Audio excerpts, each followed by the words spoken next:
श्री बांके बिहारी की चमत्कारिक कथाओं में आपका स्वागत है। यह सत्य कथा नास्तिक जत श्री पद्मनाभ जी की है, जिनके ऊपर श्री बांके बिहारी जी की कृपा बहुत कुछ हुई। वे बांके बिहारी के अनन्य भक्त बन गए। वे प्रातःकाल यमुना स्नान करके वृंदावन की परिक्रमा देते, फिर बिहारी जी महाराज की राजभोग आरती तक मंदिर में बैठे रहते, माला फेरते रहते। शाम को निधिवन में प्रवेश करते हुए भी दिखाई देते और स्वामी जी की आरती होने तक वहीं सघन कुंजों में बैठकर साधना लीन रहते। उनके दुर्बल शरीर पर बुढ़ापा फूल रहा था, रोमावली तक धवल हो रही थी, रक्त और मांस के अभाव में चमड़ियां सुकड़ रही थी। अंग अंग में उभरी झुर्रियों की आड़ी तिरछी रेखाएं उनके लंबे जीवन की गहरी अनुभूतियों का दस्तावेज प्रस्तुत कर रही थीं। आंखों की ज्योति मंद पड़ गई थी, कान में जवाब दे चुके थे, अन्य सभी इंद्रियां भी शिथिल हो गई थी, किंतु अभी मुखमंडल पर एक ऐसी तेजस्विता विराजमान थी जो उनके गौरवपूर्ण अतीत के साथ वर्तमान आत्मिक तृप्ति को भी अभिव्यक्त कर रही थी। उनका नाम था श्री पद्मनाभ जी। श्री पद्मनाभ जी श्री स्वामी हरिदास जी की रस रीति के कब और कैसे जुड़े, इसकी जानकारी वृंदावन में किसी को ना थी और ना उनके कोई पूर्व जीवन से ही परिचित था। अतः उनका किसी से कोई संबंध भी न था। यहाँ मनुष्यों के बीच रहते हुए भी वे एकाकी थे। संसार में अनंत आकर्षणों के मध्य जीते हुए भी वे सबसे असंपृक्त थे, अलग थे। साधना के एकांत मार्ग पर आगे बढ़ते हुए वे अब उस स्थिति में जा पहुंचे थे जहां दैन्य ही काम में बन जाता है, जहां अपरिग्रह से आत्मसुख की अमृत धाराओं में तृष्णाओं के कागार टूट टूट कर बह जाते हैं। दूसरे लोग इनके मन में वासनाएं नित नए जाल बुना करती हैं, जो धन संपदा को ही संसार का सबसे बड़ा सुख मानते हैं, पाले हुए रहते हैं। इसलिए जो विश्व के समस्त नाते संबंधों का, नीति अनीति का, यहाँ तक कि सत्य असत्य का निर्धारण भी आर्थिक लाभ हानि के पैमाने से ही आदि करते हैं। पद्मनाभ के बारे में यही धारणा बनाए हुए थे कि यह व्यक्ति अवश्य ही महापापी है, जो प्रभु की कुकृपा से धनाभाव की यंत्रणाओं में जकड़ा घोर कष्ट उठा रहा है।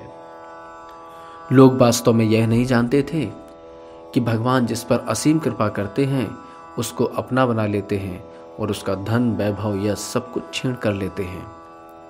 एक दिन पद्मनाभ नियत कार्यक्रम के अनुसार दोपहर को श्री बिहारी जी महाराज की राजभोग आरती के दर्शन करके बाहर निकल रहे थे कि अचानक धीरेन्द्र नाम का एक भव्य व्यक्तित्व वाला भद्र पुरुष उनकी ओर लपका और उनके पैरों से लपेट गया।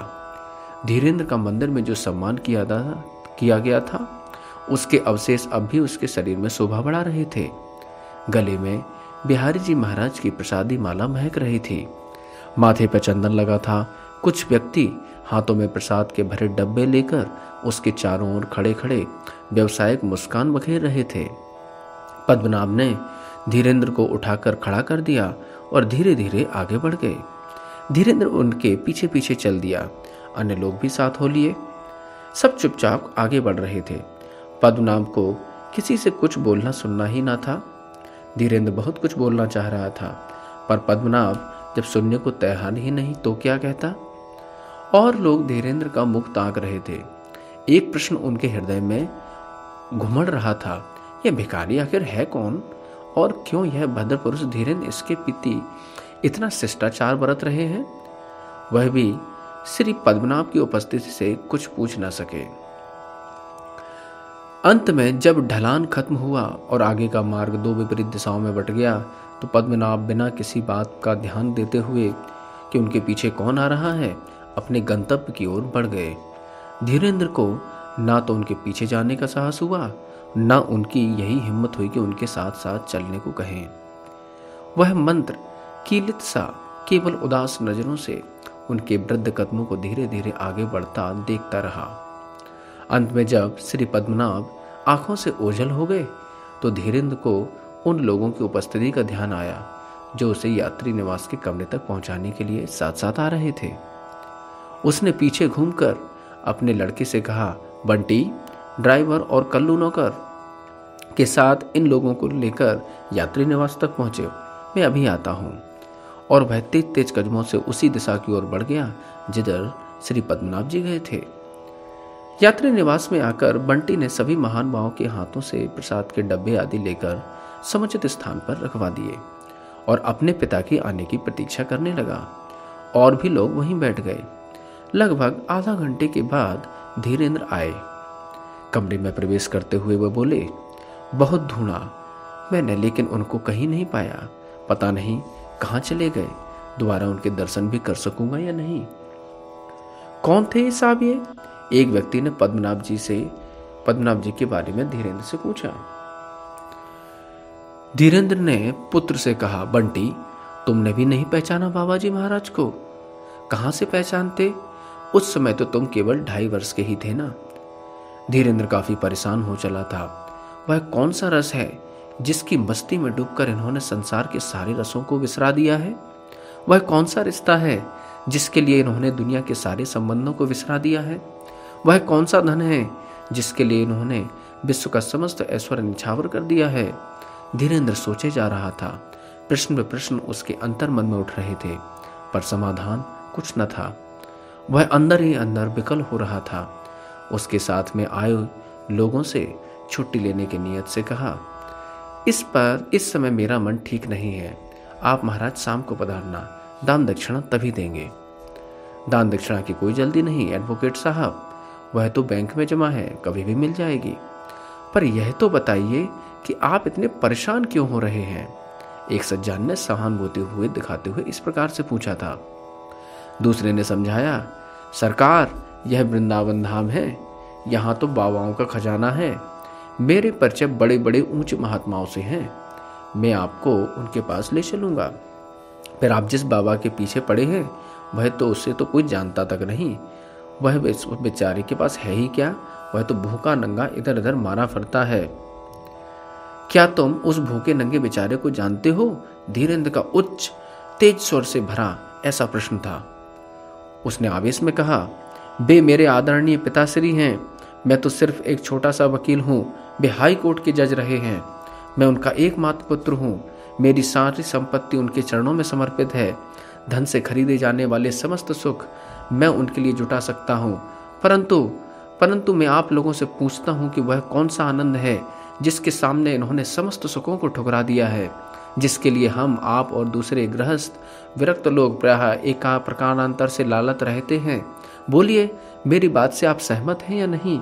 वह कौन सी अनिर्वचनीय वस्तु है जिसको इन्होंने प्राप्त किया है और धन धान यह सारा वैभव इन्होंने त्याग दिया है?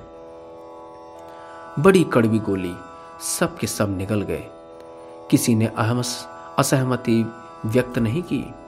एक सज्जन ने सामंजस्य बिठाते हुए कहा, जो यात्री परदेसी आते हैं वे भी तो यहाँ भौतिक सुखों की तलाश ही करते हैं। आश्रम हो या धर्मशाला, यात्री निवास हो या किसी ब्रजवासी का घर, उन्हें सुख सुविधाएं ही चाहिए। जहाँ अधिक से अधिक सुविधा मिलेगी वहीं जाएंगे वे। यहाँ वैभव की चकाचौंध देखते हैं, वहीं उनकी श्रद्धा प्रणत होती है। मैं आपकी बात से सहमत हूँ। दोनों ओर से एक सा खेल खेला जा रहा है। पर एक बात कह दूं, यदि आप बुरा ना माने, अभी आपने स्वामी हरिदास जी के बारे में कई प्रसंग सुनाए थे। पारस वाला प्रसंग भी, सम्राट अकबर वाला प्रसंग भी।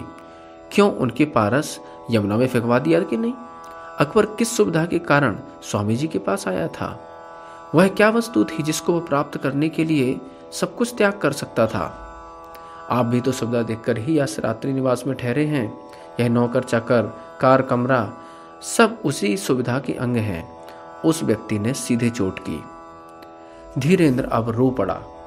बोला, मैं तो बड़ा नीच और अधम हूं। मैं आप लोगों के सामने झूठ नहीं बोलूंगा। सच मानिए, मेरे जैसे पापी शायद ही इस संसार में कोई दूसरा हो। आप मुझे इस पाप की सजा दीजिए। मुझे जूतों से पीटिए, मेरे हृदय को पीस दीजिए, मेरे हृदय को टीस दीजिए। मैं उस रस का साक्षात्कार करना चाहता हूं जो अपार महासागर के रूप में श्री स्वामी हरिदास जी के हृदय में लहरें लेता था, और भी ना जाने कितने महानुभावों ने जिसका आस्वादन लिया है। मेरे पिताजी को भी कहीं से भी उसकी एक झलक तो मिली है। जिसने उसे उन्मत्त बना दिया है। मेरा इरादा कोई आप महानुभावों को अपमानित करने का नहीं है। आप बेशक बहुत ऊंचे ऊंचे धरातल पर अवस्थित हैं, जबकि मेरी मानसिक स्थिति अभी सांसारिक पर ही टिकी है। मेरे अंदर सच्चाई नहीं, छल भरा है। मैं दान, पुण्य, भजन, साधन, तीर्थ, व्रत सब दिखाने को करता हूँ। क्या कोई ऐसा महानुभाव है जो मेरी इस छलना को अपनी कृपा से छेनी के काट दे और मुझे उस रस का साक्षात कराने की क्षमता प्रदान करे जिसके अभाव में मैं युग मुग से न जाने कहाँ भटकता रहा हूँ। आपके पिताजी को इसी की झलक मिली है, उसी व्यक्ति ने सहज उत्तर दिया। धीरेंद्र ने कहा, मैं नहीं जानता, पर यह हुआ है अद्भुत, अनपेक्षित। धीरेंद्र ने कहा, वे तो किसी मंदिर में जाना तक पसंद नहीं करते, फिर दर्शन करने का तो कोई प्रश्न ही नहीं है। ये कथा अब आगे हम आपको सुनाएंगे कि एक नास्तिक, ये पद्मनाभ पहले नास्तिक थे, लेकिन वास्तव में किस प्रकार से श्री बांके बिहारी जी की कृपा से वह आस्तिक बने और उनकी जो पत्नी थी वो बड़ी धर्मावलंबी और बांके बिहारी की भक्त थी। उसके बारे में हम अगले पक्ष में देखेंगे। हरे कृष्णा।